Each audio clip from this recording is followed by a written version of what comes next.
de otros países, de otras civilizaciones, de otras culturas más antiguas.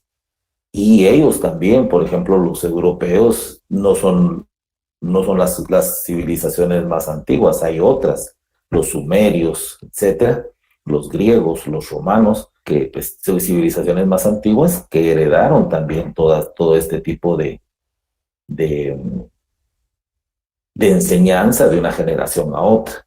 Y el tema del Estado, pues tampoco el Estado surgió de la naturaleza, el Estado es una creación del hombre en sociedad y eh, pues se dispone con la creación del Estado de que se necesita un elemento de derecho, o sea, la ley, para que las personas puedan regirse a ella, para que las personas en sociedad puedan cumplir y saber que no pueden violentar de la ley. Y entonces, pues, de ahí viene el tema de gobierno. Pero el día de hoy vamos a finalizar este ciclo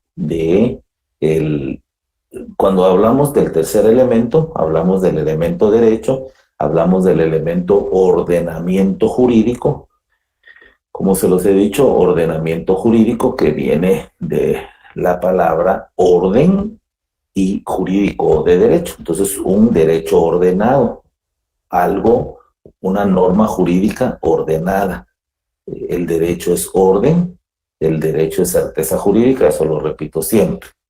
Entonces, ordenamiento jurídico. Y de ahí viene precisamente la normativa de un Estado y para hacerlo más práctico a nosotros que somos abogados, estudiantes de Derecho de Guatemala, pues lo vamos a ubicar dentro de nuestro ordenamiento jurídico. Sí, vamos a ver algún poco del ordenamiento jurídico en general, desde cómo lo visualizó Hans Kelsen, y para luego aterrizar en el ordenamiento jurídico guatemalteco. El día de hoy estaba escuchando por la mañana, no sé si alguno de ustedes se enteró, de un juicio, una demanda que recibió el Estado de Guatemala a raíz de una denuncia que presentó un notario extranjero en la Corte Interamericana de Derechos Humanos, porque a él no se le deja ejercer el notariado en Guatemala. Y pues seguramente después de los procedimientos ordinarios acudió a la Corte de Constitucionalidad y la Corte le dice que el Código de Notariado dice que para ejercer el notariado en Guatemala se necesita ser guatemalteco de origen. Entonces de ahí viene, yo no tenía conocimiento o algo había escuchado en relación a este caso, pero pues ya el día de hoy Gabriel Orellana, que es uno de los abogados constitucionalistas más reconocidos de Guatemala, él pues le tocó defender la tesis de Guatemala. Me parece que en lo que pude escuchar de las preguntas y respuestas, mi criterio es que tal vez no le fue muy bien. Me pareció que los magistrados de la Corte Interamericana de Derechos Humanos, pues no estaban tal vez muy de conocimiento de causa de este asunto. Pero, ¿por qué lo comento? Porque precisamente tenemos que conocer como gente de derecho, tenemos que conocer derecho interno y derecho internacional. Siempre nosotros tenemos íntima relación con el derecho internacional. Si no, miremos el caso de los convenios y tratados internacionales en materia de derechos humanos, que en Guatemala son ley. Entonces, nosotros no podemos apartarnos del conocimiento de todo lo que sucede a nivel internacional. De hecho, permítanme comentarles que actualmente ya en muchos tribunales se acepta la tesis de aplicar derecho internacional o sentencias de la Corte Interamericana de Derechos Humanos en casos especiales guatemaltecos. Entonces eso no es de desconocimiento general, esa aplicación que se hace. Bueno, entonces empezamos la clase con la famosa pirámide de Kelsen, que ustedes ya seguramente la han escuchado.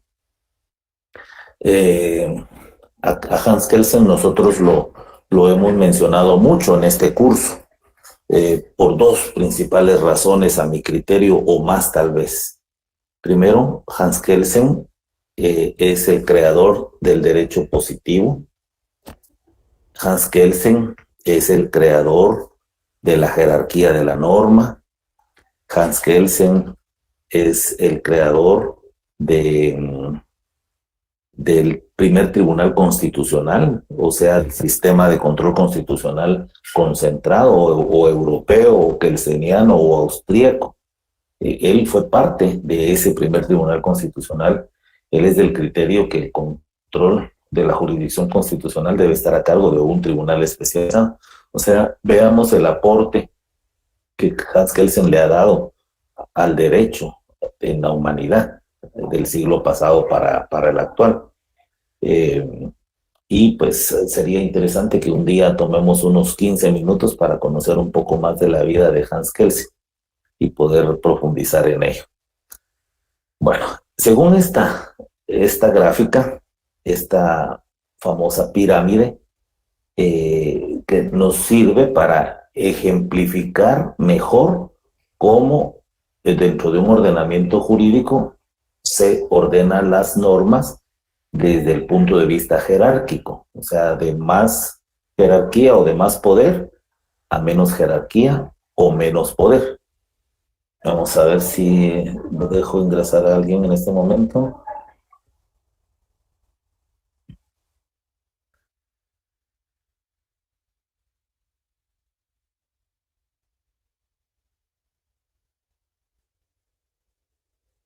Muy bien. Entonces, creo que muy adecuadamente se utiliza esta figura de la geometría para ejemplificar cómo podemos visualizar una jerarquización de las normas dentro de un ordenamiento jurídico. Y esta, pues que yo la tomé de internet, tiene 5 escalones, o 5 grados, o 5 gradas, o 5 ubicaciones, como querramos llamarlo. En la cúspide, en la punta, en la supremacía de la pirámide, pues encontramos a la Constitución. Hans Kelsen, pues desde su mentalidad europea, pues la denomina como Constitución Nacional, pero es una Constitución.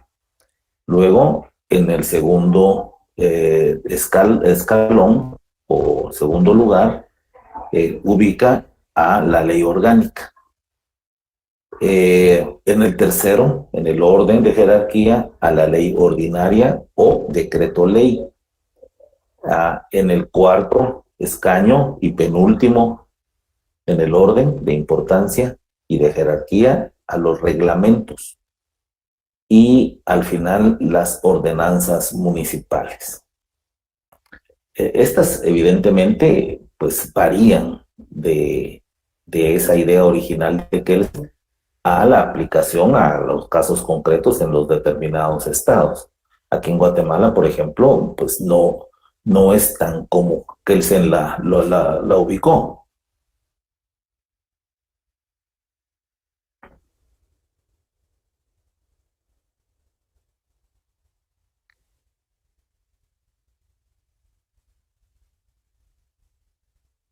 No es tan en el mismo, con las mismas palabras o las mismas denominaciones que la ubicó su creador, pero sí nos da precisamente ese orden que necesitamos ubicarlo.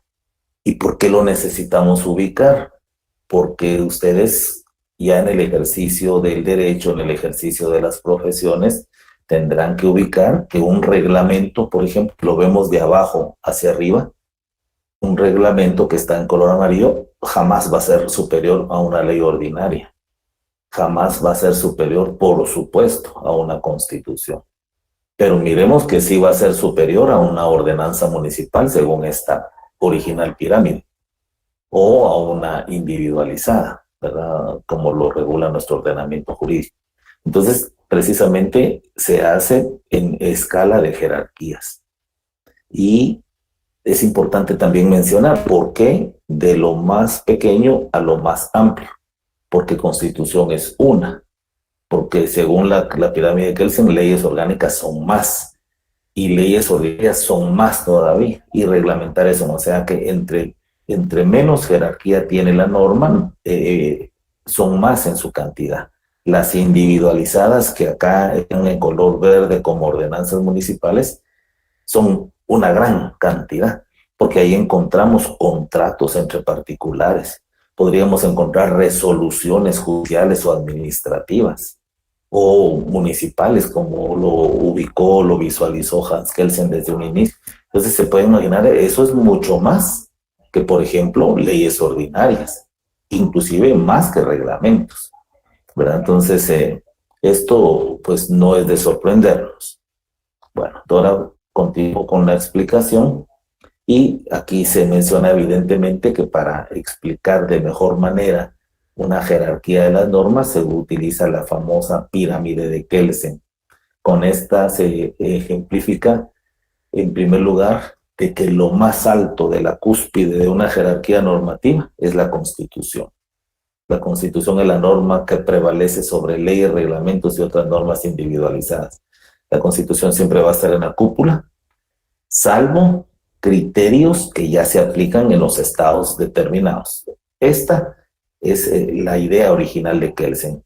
Por eso es que yo, en algunos momentos, cuando hemos platicado de esto, de que qué es más, si la Constitución o los convenios internacionales en materia de derechos humanos, pues yo les confesé que en algún momento yo defendía de que era la Constitución, pero pues tampoco puedo defender lo indefendible, y ya en Guatemala la Corte Suprema de Justicia y la Corte de Constitucionalidad interpretaron que la Constitución es parte del ordenamiento interno y por ende estos convenios y tratados internacionales son superiores a la Constitución. Pero según la pirámide original de Kelsen, no hay arriba de ella ninguna otra normativa dentro de un Estado. En ese mismo orden, Kelsen ubica posteriormente a las leyes orgánicas, leyes ordinarias o decretos de parlamento o legislativo y leyes reglamentarias a cargo del Ejecutivo, pero al final las individualizadas, que pues él las menciona como del ordenamiento jurídico municipal. También menciono aquí en el segundo ítem que en algunos estados el orden sugerido por Kelsen ha variado, pero no sustancialmente. O sea, se sigue manteniendo esa ubicación de la jerarquía de las normas que nos sugirió en su momento, ya hace muchos años, Hans Kelsen. Tal es el caso de nosotros, de Guatemala, en donde ha existido alguna diversidad de criterios en relación al orden jerárquico de las normas jurídicas. Aquí tenemos discrepancias.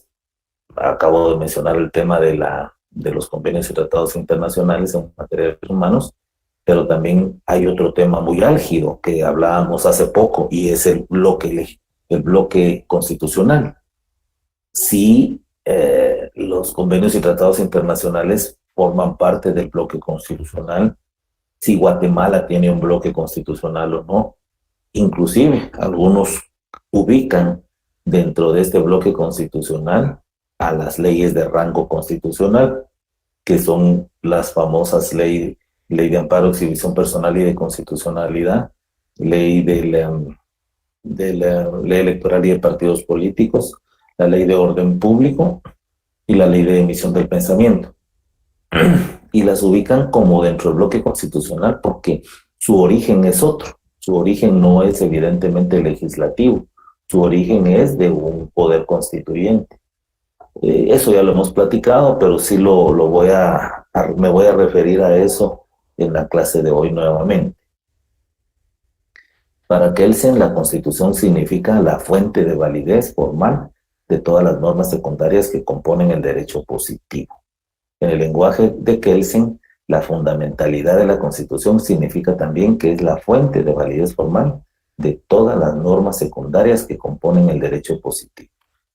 O sea, ¿qué es lo que quiere decir en otras palabras? Porque aquí se está utilizando, como bien lo dice la presentación, un lenguaje kelseniano que a veces podría ser como un poco confuso. pero si lo analizamos se entiende. Lo que dice es que la Constitución es la fuente de validez formal de todas las demás normas secundarias. O sea, la Constitución es fuente formal de validez de las leyes que conforman el bloque constitucional, principalmente de las leyes ordinarias, de las leyes reglamentarias y de las individualizadas. ¿Por qué hacemos esa aseveración? Tan sencillo es indicar que si no fuese así, si la Constitución no fuera la fuente de inspiración de estas normas, entonces más de alguna de ellas podría ser inconstitucional. O sea, si la norma ordinaria o las normas secundarias, como dice Kelsen, fueran pensadas así como hacer una canción y alguien inventa una ley o crea una ley, pero esta ley no está inspirada en la Constitución, podría ser una ley inconstitucional entonces, porque a lo mejor va a tener algunos componentes dentro de su estructura que sean contrarias a la Constitución. Puede ser.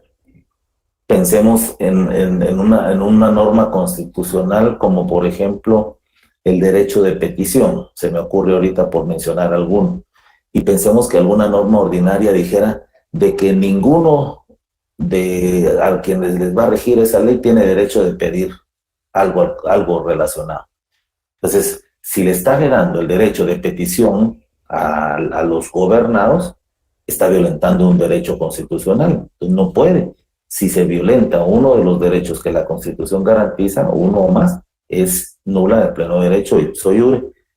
Entonces, por eso es que Kelsen dice, la Constitución, además de ser la fuente de validez formal del ordenamiento jurídico, lo es de todos los demás. O sea, si no tenemos una Constitución en que inspirarnos, no tendríamos o no deberíamos de tener un ordenamiento jurídico.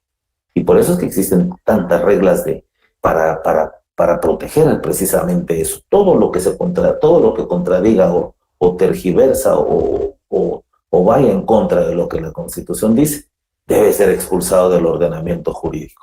No pueden hacer, para empezar, no pueden hacer. Y si naciera o si cobrara validez, para eso están los procedimientos de control constitucional para declararla inconstitucional, ya sea como platicábamos la semana pasada, ya sea de carácter general o en caso particular, porque hay también inconstitucionalidades en caso concreto. Entonces, si a mí en un proceso penal, en un proceso civil, en un proceso laboral, se me está violentando un derecho constitucional con la aplicación de una norma, yo puedo plantear una inconstitucionalidad en caso concreto. Ahora, si se va a plantear la inconstitucionalidad contra una generalidad de la norma que es de cumplimiento obligatorio para todos, erga omnes, entonces ahí pues sí estamos hablando de otro tipo de inconstitucionalidad que es de carácter general. Pero en conclusión aterrizo indicando que la Constitución es la ley superior dentro del ordenamiento jurídico y la norma inspiradora o la ley inspiradora de todo el ordenamiento jurídico secundario. La Constitución, bajo esta misma tesis kelseniana, es el fundamento de todas las normas y todos los actos jurídicos. Inclusive, imagínense hasta dónde llega el lenguaje tan avanzado de Hans Kelsen al indicar esta última oración donde dice todas las normas y todos los actos jurídicos. O sea, generalizado. Ningún acto jurídico puede ser contrario a la Constitución. ¿Y qué son los actos jurídicos? Una resolución judicial, por ejemplo, una resolución administrativa, por ejemplo, una disposición, ni siquiera una resolución. No podemos pensar dentro de un Estado de Derecho alguna disposición de autoridad que vaya contraria a la Constitución. Por eso es que, regreso a la pirámide, la Constitución está hasta arriba y todo lo que está abajo tiene que respetar a la Constitución y si no lo hace, pues será expulsada del ordenamiento jurídico. Entonces, por eso se hace esa reflexión desde el punto de vista filosófico y jurídico también, por supuesto. Según Hans Kelsen, la creación de normas generales tiene varias etapas, debido a que ciertas constituciones otorgan a determinadas autoridades administrativas una función materialmente legislativa. que consiste en la expedición de normas generales, pero no por el órgano legislativo, sino por el jefe de Estado o algún miembro de su gabinete. Esas normas legislativas se desarrollan con un sentido de ley porque son normas generales que, estando de acuerdo con una ley, desarrollan su sentido. Estas normas generales no son creadas por el legislador, sino por otro órgano, sobre la base precisamente de lo que dijo el legislador. Son normas generales que nos van a permitir la aplicación inmediata, concreta y más adecuada de la ley. Se trata precisamente de los reglamentos. Miren, yo no consideré, mejor voy a aclarar mi idea que les quiero trasladar. Considero que analizar estas primeras formas de cómo Hans Kelsen visualizó el ordenamiento de las normas, tenía que trasladárselos a ustedes en esta clase, porque ya la interpretación o la aplicación a nuestro ordenamiento jurídico ya es otra cosa, pero sí es importante de cómo el creador de esta jerarquía de las normas lo visualiza. Y dice en esto que ustedes tienen en pantalla, que inclusive dice que el Estado o en ciertos estados, sus constituciones le regulan facultades legislativas a otros órganos. En Guatemala no es la excepción, porque en Guatemala uno de los poderes del Estado, que es el Congreso de la República, el organismo legislativo, como su propio nombre lo indica, es el encargado de legislar. ¿Y qué es legislar? Es crear norma ordinaria. Pero la norma ordinaria también es reglamentada. ¿Y quién la reglamenta? El Ejecutivo. Entonces, el Congreso de la República, el organismo legislativo, es quien crea la norma ordinaria. Pero el Ejecutivo crea la norma reglamentaria, que en Guatemala es por medio del presidente en Consejo de Ministros, que hace este tipo de reglamentación. Por eso es que van en ese orden. Inclusive, en la creación de una norma ordinaria, que lo veremos más a continuación, podremos establecer, y en la lectura de la Constitución, que el Ejecutivo tiene íntima participación en la entrada en vigencia de una ley ordinaria. O sea, los poderes del Estado están armónicamente concatenados para precisamente ejercer estas funciones tan importantes de un Estado. Y por eso es que esa división de los poderes del Estado no es una fumada, sino más, por eso es que la mayoría de países del mundo tiene esa división de los poderes del Estado. Sería de investigar qué países no tienen esa división de los poderes del Estado. Pues actualmente sabemos que hay monarquías todavía vigentes, pero que ya son monarquías protocolarias, ya no son monarquías funcionales, porque precisamente los estados, para poder mantenerse dentro de una globalización de derecho a nivel del planeta, pues necesitan esa norma interna y esa norma externa o internacional para que se pueda entrerelacionar un estado con otro. De lo ya expuesto, se infiere que el tercer peldaño se encuentran los reglamentos. No son indispensables en todos los casos, dice, es decir, no siempre hay reglamentos. Su existencia se explica debido a que algunas veces la creación de las leyes o normas generales se dividen en dos o más etapas. Interesante también esta nueva reflexión, porque hay leyes ordinarias que no tienen reglamentos y hay leyes ordinarias que sí tienen reglamentos. Yo les puedo mencionar ahorita rapidito. Código Penal no tiene reglamento. Código Civil no tiene reglamento. Pero veamos, la Ley Orgánica del Ministerio Público tiene reglamento. La Ley Orgánica de la Contraloría General de Cuentas tiene reglamento. La Ley de Contrataciones del Estado tiene reglamento. O sea, no todas las leyes ordinarias tienen reglamento, por eso es que los reglamentos pues no son tan indispensables dentro del ordenamiento jurídico, pero sí Kelsen las visualizó de que cuando tienen la ley no regula precisamente el funcionamiento, qué es lo que sucede con la ley de contrataciones del Estado, que fue la última que mencioné, que da los procedimientos para que el Estado pueda adquirir insumos o bienes o servicios, pero el reglamento es quien da los procedimientos de cómo hacerlo. Los reglamentos, entonces, dice aquí la presentación, especifican diversas cuestiones relativas al contenido de la ley, por lo tanto, materialmente también son leyes.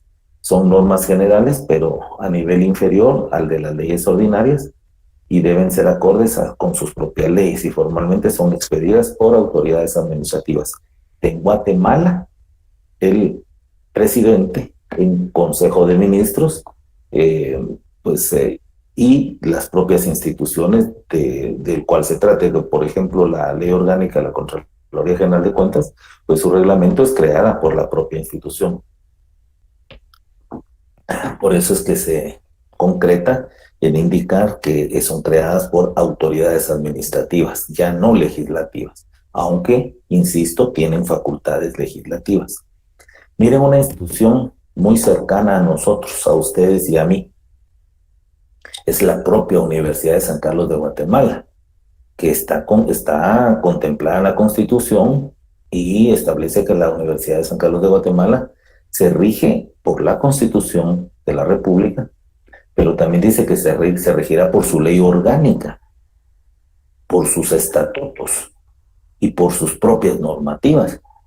Entonces, la Universidad de San Carlos de Guatemala es una entidad pública de carácter administrativo que tiene facultades legislativas, porque la propia Constitución de la República de Guatemala le da esas facultades legislativas. Tal es el caso, al contrario, de la Corte de Constitucionalidad, quien tiene facultades, como lo llama la doctrina, legislativas negativas. O sea, legislativas negativas porque lo que hace no es crear norma, sino quitar norma.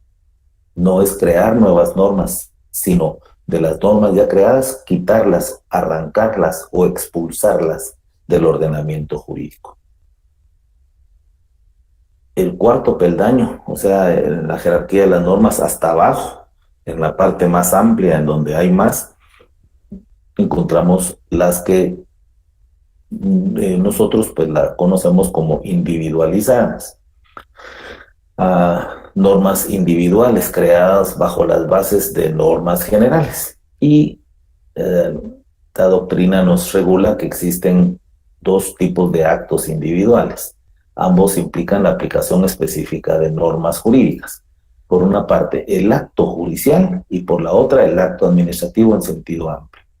El acto judicial o jurídico, como norma individual, considera en primer término a la decisión judicial, es decir, la función desempeñada por los tribunales para la aplicación del derecho. Es decir, cuando se dirimen o se resuelven litigios y controversias entre dos o más personas jurídicas, el resultado implica el establecimiento de una determinada sanción. Con ello, lo que hace el tribunal que resuelve es aplicar la norma general a un caso concreto, pero al mismo tiempo ocurre otra cuestión. En ese mismo acto, no solamente se trata de la aplicación de la norma general, sino también crea una norma individual que establece precisamente determinada sanción.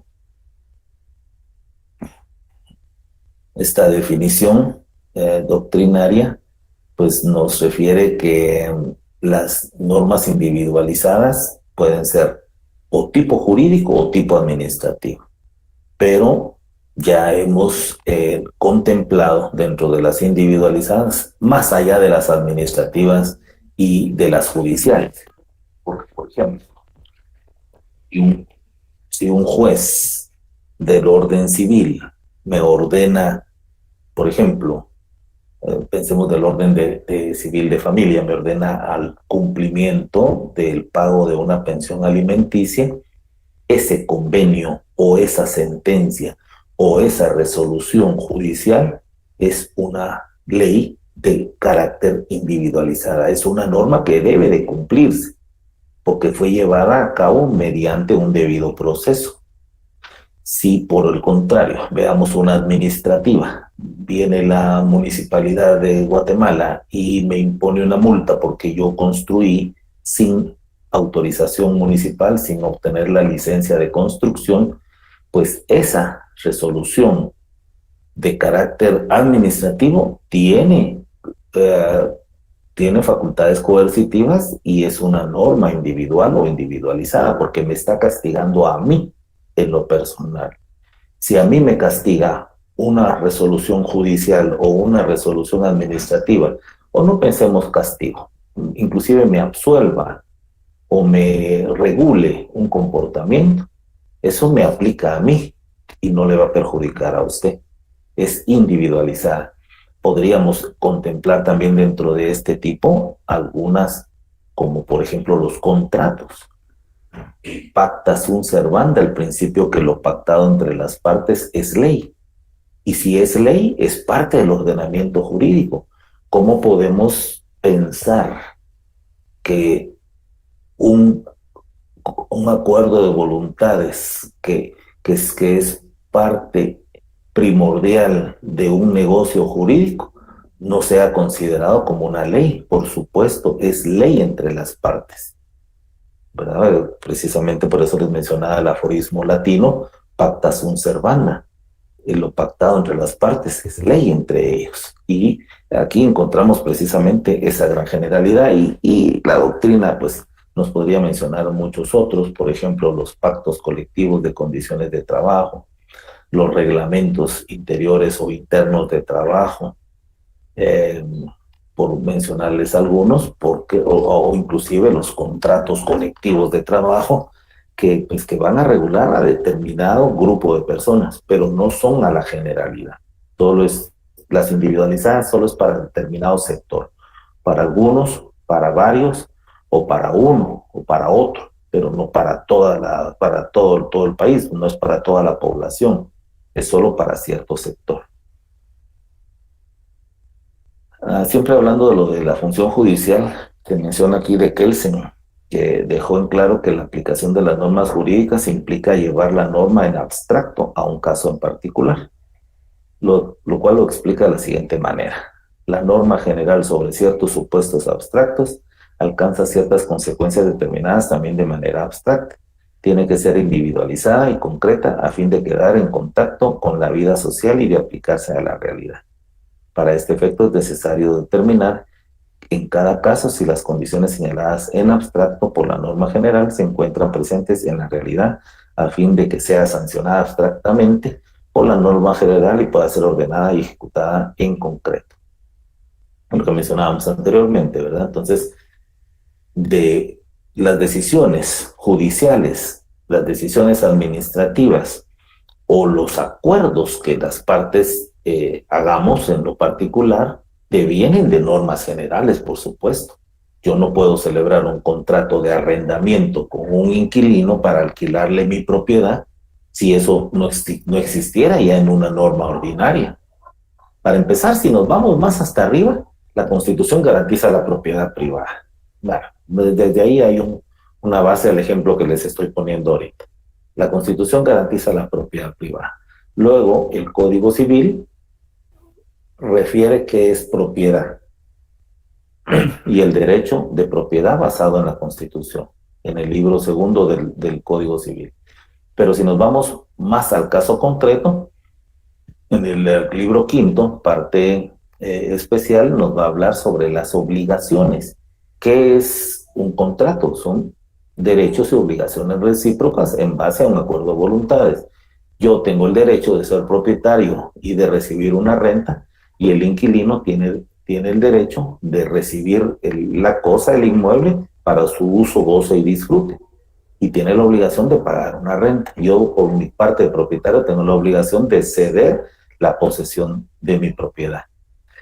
Entonces, utilizando este ejemplo, el propio Código Civil también regula el contrato de arrendamiento. Entonces, ¿a qué quiero llegar?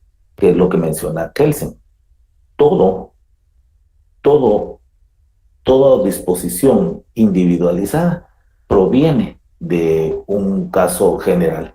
O sea, lo abstracto proviene de lo concreto, y es importante mencionar que, como lo señala, todo lo abstracto proviene de una norma general.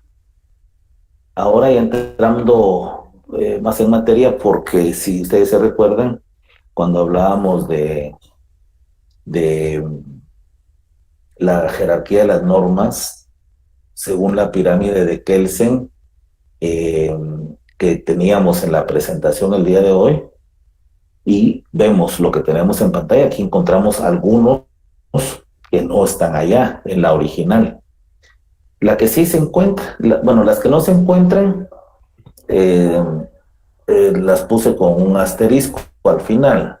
Y bueno, aquí también podría haberse puesto los convenios y tratados internacionales, pero hablemos de esto en general.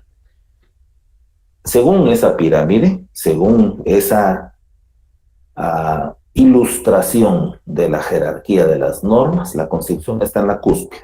No hay ninguna poder humano, salvo un rompimiento constitucional, por supuesto, que pudiese pensar en vulnerar una Constitución. La Constitución es la ley superior. Ya, pero como aquí estamos hablando de jerarquía de las normas según nuestro ordenamiento jurídico. Entonces, en segundo lugar, pongo a los convenios y tratados internacionales en convenios y tratados internacionales en materia de derechos humanos.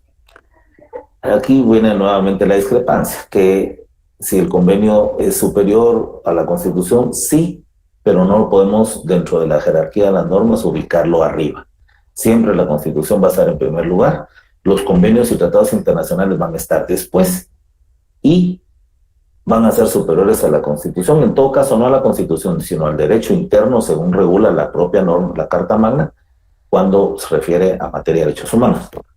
De hecho, porque me han estado sirviendo para una defensa que he hecho yo en juicio en materia de femicidio, porque ustedes saben que dentro de nuestro ordenamiento jurídico hay leyes de género, ¿verdad? Como la ley contra el femicidio, la ley de violencia intrafamiliar, y yo le hacía referencia recientemente a una juzgadora, a una jueza, que si bien es cierto, la norma regula la protección al sexo femenino, pero también que hay convenios y tratados internacionales en materia de derechos humanos, como la Convención sobre los Derechos Humanos o la Declaración Universal sobre Derechos Humanos, que uno de los postulados más importantes es el derecho de igualdad.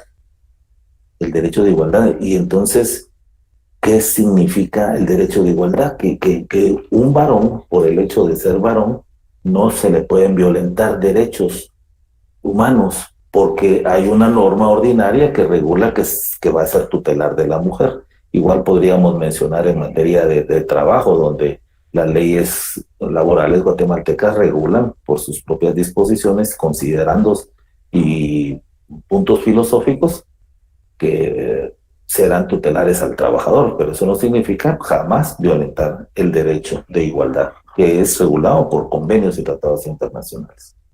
Aquí, en la tercera posición, pues encontramos el denominado bloque constitucional, que hablábamos al respecto algo la semana anterior, y este bloque constitucional que está conformado por convenios y tratados internacionales, por leyes de rango constitucional y todo aquello que se considere como que son apéndices o que son sucursales de la Constitución. Entonces, en muchos estados pues existe este bloque constitucional. En Guatemala, pues sí se habla en muchos casos del bloque constitucional porque ya se está interpretando de esa manera.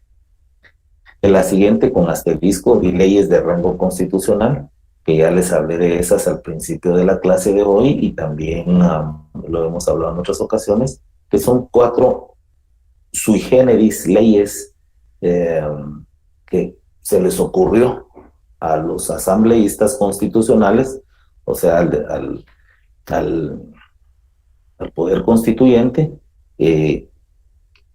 crear estas leyes, que en todo caso le correspondía hacerlo al Congreso de la República, pero lo hizo el Poder Constituyente, o sea, la Asamblea Nacional Constituyente, y por eso algunos la denominan leyes de rango constitucional, algunos la ubican dentro del bloque constitucional y algunos creen que son superiores a las leyes ordinarias, porque en todo caso sus reformas pues tienen diferentes requisitos para reformar una ley ordinaria, no digamos una derogatoria total. Bueno, en el otro ítem encontramos a las leyes ordinarias, que esas sí son las naturales de un Estado, que son las leyes que crea el Congreso, el legislativo. Las leyes reglamentarias, que son por parte de las instituciones administrativas, en este caso el Ejecutivo y el Consejo de Ministros, y las individualizadas, que de eso hemos hablado en reiteradas ocasiones. Relacionado a esto de las 4 leyes, se menciona acá que dentro del ordenamiento jurídico guatemalteco tienen unas normas sui generis, o sea, lo sui generis es que no es común, cuya naturaleza es única. Se trata de normas denominadas leyes constitucionales. Las 4 leyes constitucionales que tenemos en nuestro país son la ley electoral y de partidos políticos, la ley de amparo, exhibición personal y de constitucionalidad, la ley de orden público y la ley de emisión del pensamiento. El entendimiento común es que las leyes constitucionales están situadas jerárquicamente en una posición inmediata entre la Constitución y las leyes ordinarias. Hay algunas personas que van más allá y dicen que las leyes constitucionales son parte de la Constitución o del denominado bloque de constitucionalidad, que lo mencionábamos, bloque constitucional o de constitucionalidad. Es importante mencionar una famosa sentencia de la Corte de Constitucionalidad. Los datos exactos es que es la sentencia del 24 de abril de 2013, dictada dentro del expediente 4708-2012. En este caso, el caso concreto sucedió que se planteó un amparo porque consideraban que no era obligatorio para el Congreso solicitar un dictamen o una opinión a la Corte de Constitucionalidad para reformar la Constitución y para reformar estas leyes denominadas de rango constitucional. Dentro de dicho amparo, los interponentes manifestaron que la Constitución es una ley constitucional y por ende le aplica el procedimiento de reformas constitucionales que regula el artículo 175, el cual exige un dictamen previo a la Corte de Constitucionalidad. O sea, la Constitución dice que para reformas a la Constitución de la parte orgánica se necesita un dictamen o una opinión por parte de la Corte de Constitucionalidad. En esta sentencia, la Corte admite que conforme a la jerarquía de las leyes nacionales, la Constitución de la República de Guatemala ocupa el primer lugar de todo el ordenamiento jurídico nacional, seguido de las leyes constitucionales y posteriormente de la normativa ordinaria. Vean qué trascendente es este pronunciamiento de la Corte, donde nuevamente aclara la supremacía constitucional. Esta cita confirma aquel entendimiento común al que me refería en el segundo párrafo del artículo anterior. Estimo que este procedimiento respecto a la jerarquía normativa es erróneo. Las leyes constitucionales no tienen una jerarquía inmediata entre la Constitución política y las leyes ordinarias. Las leyes constitucionales son de leyes ordinarias que tienen un procedimiento agravado para su reforma. Y este es el entendimiento con relación a si disposiciones creadas por un poder constituyente tienen la calidad de norma constitucional, ¿verdad? Y entonces por eso es que el criterio unificado es que son leyes ordinarias. Encontramos a la Constitución, a los convenios y tratados internacionales y luego a las leyes ordinarias, reglamentarias e individualizadas, y no tendríamos por qué estar haciendo más divisiones dentro de una jerarquización del ordenamiento jurídico. Y vamos a tocar finalmente, en una forma muy puntual, la creación de leyes ordinarias. Las leyes, la Constitución claramente sabemos cuál es la forma de crear una constitución por medio de un poder constituyente originario que fue convocado por el pueblo en elecciones para que los asambleístas constituyentes creen una constitución. En este caso, pues también crearon normas ordinarias, pero que fueron creadas por el poder constituyente. Y luego, las leyes ordinarias. Estas leyes ordinarias, pues que sí le corresponde al órgano per se creado por el Estado para esa función, que es la de crear leyes. En nuestra Constitución está contemplado del artículo 174 al 181. Y también está regulado porque recuérdense que cada uno de los organismos del Estado tiene su propia normativa ordinaria u orgánica. El Congreso tiene la ley orgánica del organismo legislativo. El Ejecutivo tiene la ley del organismo ejecutivo. Y el organismo judicial tiene la ley del organismo judicial. Cada órgano del Estado tiene su propia ley orgánica. La curiosidad es que solo a la del Congreso se le denomina ley orgánica. A las otras dos no les pusieron la palabra orgánica. Pero esta palabra orgánica pues viene precisamente del nombre de organismo del Estado. Pero encontramos otras leyes orgánicas que no son del organismo del Estado. Y les mencioné hace un momento dos leyes orgánicas, como la ley orgánica de la Contraloría General de Cuentas o la ley orgánica del Ministerio Público, que no son organismos de Estado, pero tienen leyes orgánicas. Bueno, entonces la creación de una norma ordinaria en el Congreso de la República tiene los pasos que a continuación, de una forma general, les mencionaré. Primero, iniciativa de ley. Tiene que haber una iniciativa, alguien que se le ocurra y dice hay necesidad de crear una ley, y esos que tienen iniciativa están regulados en el artículo 174 de la Constitución y son los diputados del Congreso de la República. Uno o más diputados tienen iniciativa de ley. El organismo ejecutivo, la Corte Suprema de Justicia, la Universidad de San Carlos de Guatemala y el Tribunal Supremo Electoral. Entonces, del artículo 176 de la Constitución establece cuál es el procedimiento para que alguno de estos 5 instituciones, o en el caso de los diputados, puedan promover una iniciativa de ley, promover y presentar ante el Congreso de la República. Insisto, los diputados al Congreso de la República, el organismo ejecutivo, la Corte Suprema de Justicia, ahí están los 3 organismos del Estado. Adicionalmente le dan facultades de iniciativa de ley. Lamentablemente nuestra universidad pues propone muy pocas iniciativas de ley.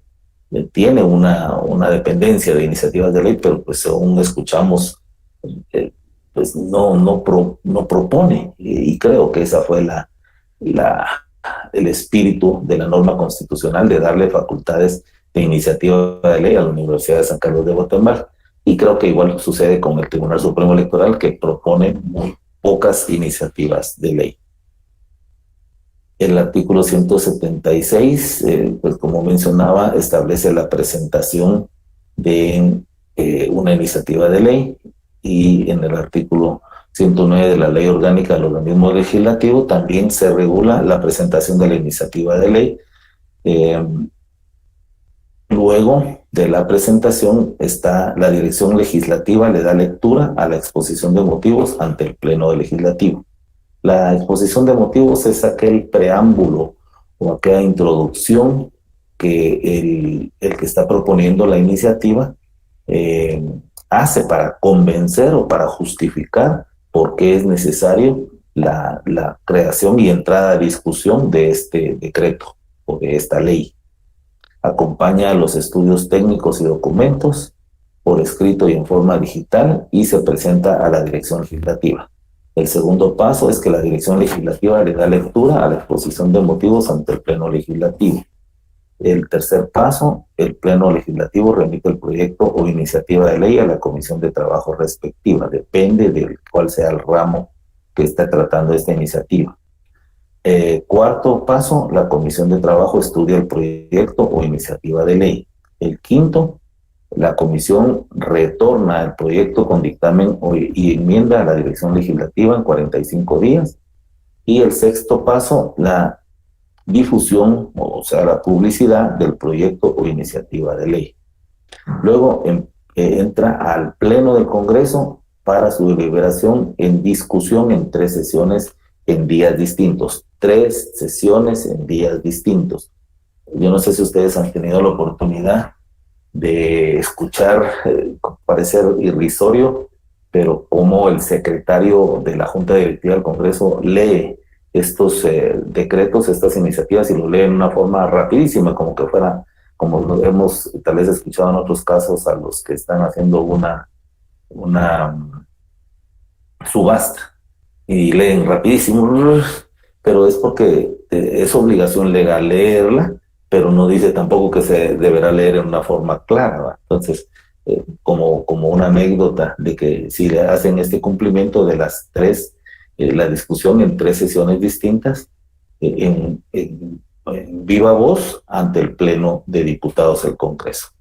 Luego, la discusión del proyecto o iniciativa de ley. La discusión del proyecto se lleva a cabo en 3 debates. El primero y segundo debate se discute en términos generales y la importancia y constitucionalidad del proyecto o iniciativa de ley. Esto significa que se tiene que tener la claridad de que no está violentando ninguna disposición constitucional, ni ningún derecho que la Constitución regule. Y el tercer y último debate se da la votación para determinar si se conoce artículo por artículo. El siguiente paso es la aprobación por artículos y el siguiente paso es la aprobación de la redacción final. La aprobación la hace la Junta Directiva del Congreso con un plazo de 10 días para enviarlo al Ejecutivo para su sanción. Esto está regulado en el artículo 177. Aquí es donde entra esa fusión legislativa entre el Congreso y el organismo ejecutivo, porque como se establece, luego de su aprobación deberá ser remitido al Ejecutivo para su sanción.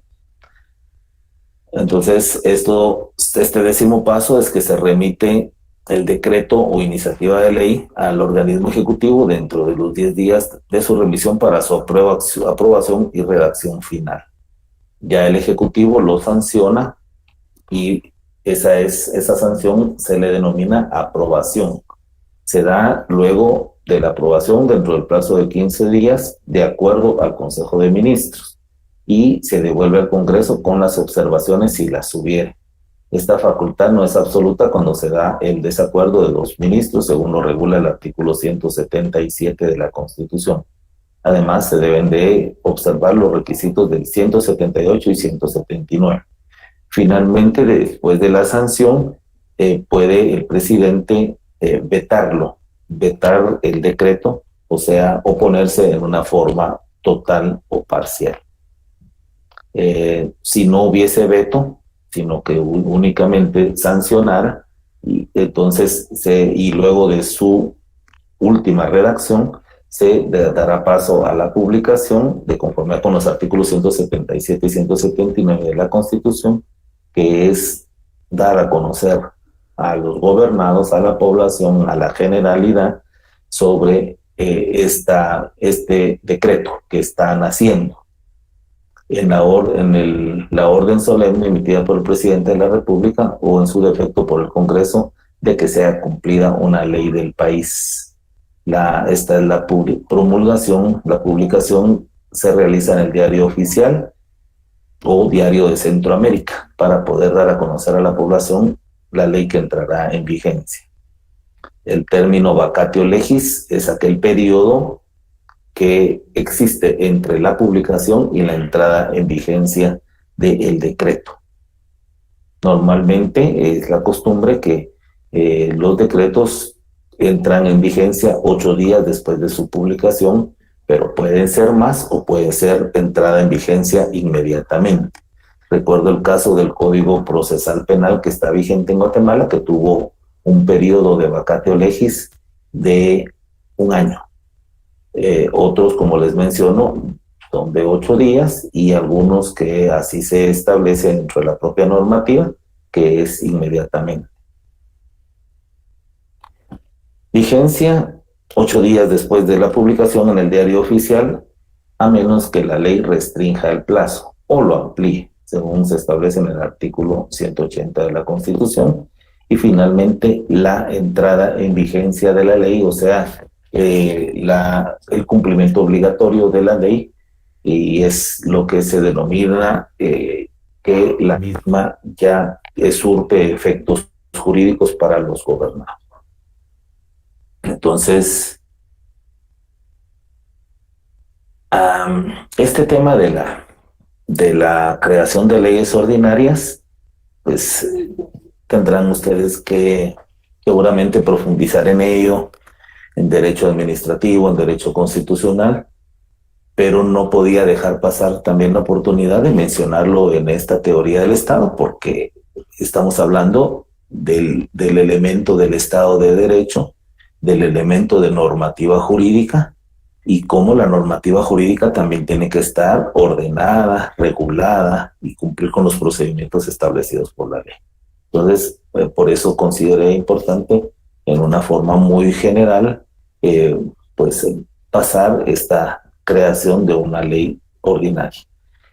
Como les mencionaba, entonces, según el programa de estudios, tendríamos que pasar a conocer un poco sobre las clases de gobierno como un elemento del Estado, pero este miércoles pues vamos a tener una comprobación de lectura que que nos proporcionará la oportunidad de agenciarnos de puntos de zona. Entonces, vamos a ponerlo nuevamente por acá. El contrato social.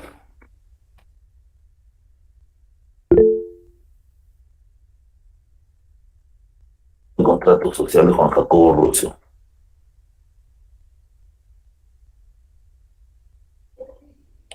Sí, subiré las presentaciones. Ahorita las voy a mandar al Classroom de una vez. Todas. Pero miren, hay mucho tema que es legal, ¿verdad? Entonces, cuando sea doctrinario, pues sí basémonos en aunque esto va a entrar para el segundo examen. Pero de una vez lo voy a remitir. Ahorita tenemos las 3:30.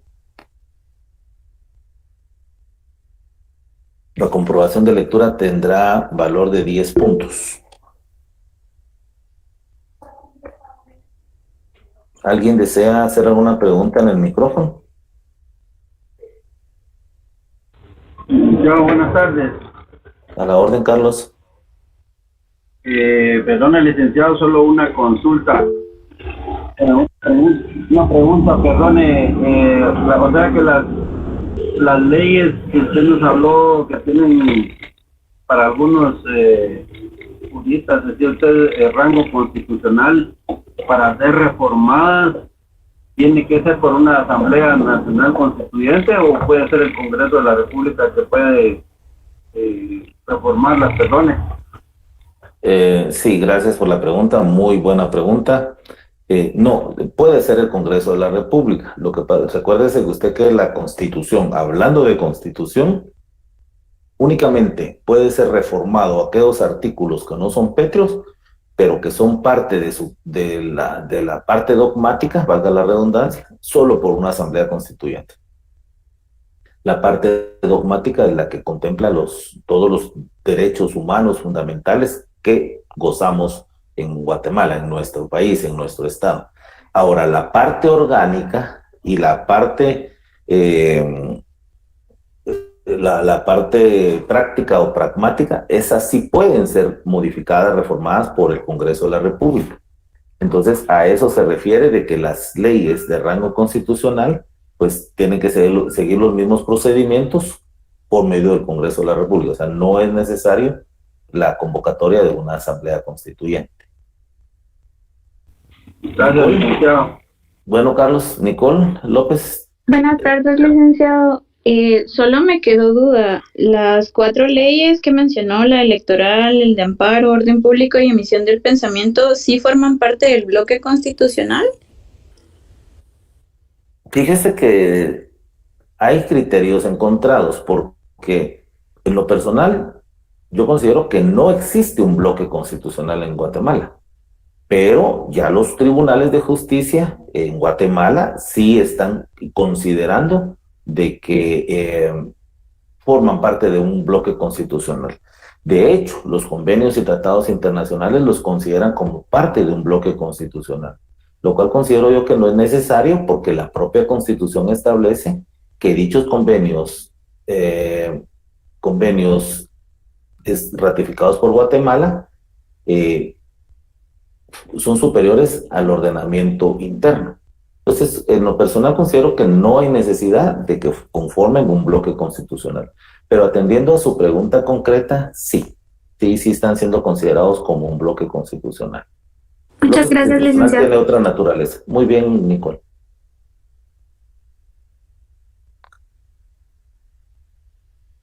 Miércoles 30 de marzo, a la hora de clase,